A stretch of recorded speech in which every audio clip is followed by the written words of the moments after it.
I stayed in Chicago while my family flew to Italy for my sister's wedding. The plan had sounded cheerful when they first announced it months earlier. Vineyards, a small ceremony outside Florence, some stone villa someone had rented online. They spoke about it like a movie. No one ever said directly why I wasn't going. The explanation hovered in that polite gray space families use when they want something without asking for it. Flights were expensive, work schedules were difficult. Someone needed to stay back and keep an eye on things. I understood what that meant. It meant if something went wrong, I would still be reachable.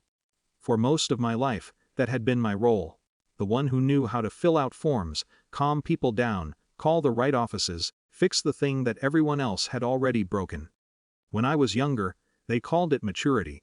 Later they called it reliability. Eventually they stopped calling it anything at all. It was simply assumed, so I stayed in my small apartment in Chicago while they posted photos from airports and wine tastings. The quiet felt unfamiliar. No last-minute requests. No group chat debates about travel documents or seating charts. Just a late September evening and the sound of traffic drifting through the window. For the first time in years, nothing required my attention. Around 10 that night, my phone started vibrating across the kitchen counter. I ignored it at first. Family group chat, probably another blurry photo of olive trees. Then it vibrated again, and again. When I picked it up, the screen was already filled with messages. Madeline, pick up. Emergency. Police. Answer the damn phone. Call me Nanabu. I stared at the screen for a long moment before opening the thread. The messages came in bursts from different people. Something had gone wrong at the venue. A permit issue. A noise complaint. Someone said the owner had called local authorities because the wedding party arrived early and started moving furniture. Another person said money had already changed hands but paperwork was missing. No one seemed sure. What they were sure about was that I needed to call someone. Madeline, you dealt with the embassy that time in Spain, remember? Can you talk to them? You're better at this stuff. Just call the police station there. Please answer. For a few seconds my fingers hovered over the keyboard. The reflex was automatic. It always had been. When things spun out of control, I stepped in and translated the chaos into something manageable. Phone calls, forms, explanations. Calm voice. Practical solutions. I was good at it. I had spent years being good at it. But as I read the messages again, something felt different. They were all in Italy. A place I hadn't been invited to join. The wedding had been planned without me. The flights booked without me. The villa rented without me. But the moment a problem appeared, my phone became the center of the room.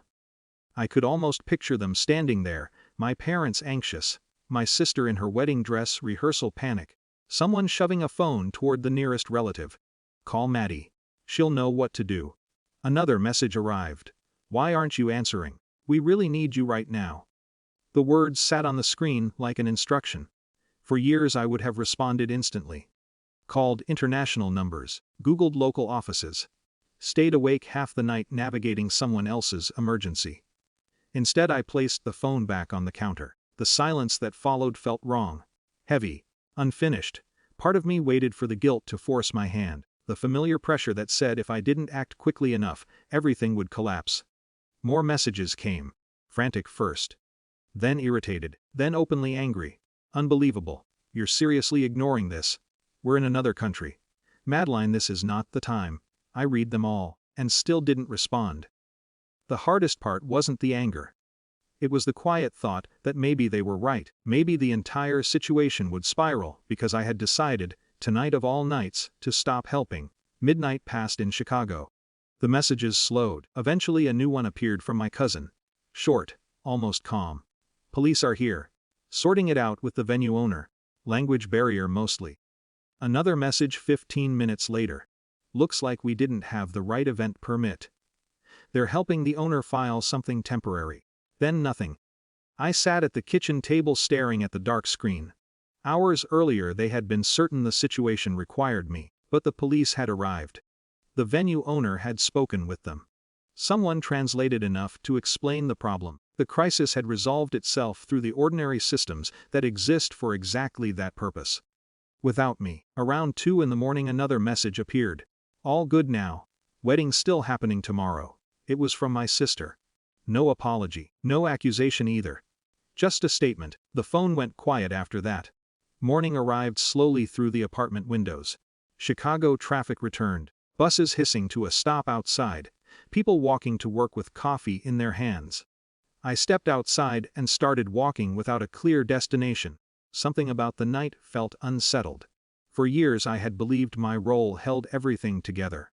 That without my steady presence things would fracture into confusion. But the wedding would still happen. They had figured it out themselves. Maybe clumsily, maybe with help from strangers and officials and the venue owner who actually lived there. But they managed. Near the river I stopped and checked my phone again. One new message waited. From my mother. Everything worked out. Ceremony tonight. We'll send pictures.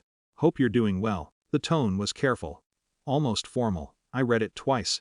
For a long time I stood there watching the water move under the bridge. Nothing in the message acknowledged what had happened the night before. No reference to the panic, or the demands, or the expectation that I would fix something happening 5,000 miles away. But something had changed anyway. For the first time, the silence between us wasn't an accident. It was a boundary. I put the phone back in my pocket and continued walking. And for once, there was nothing I needed to solve.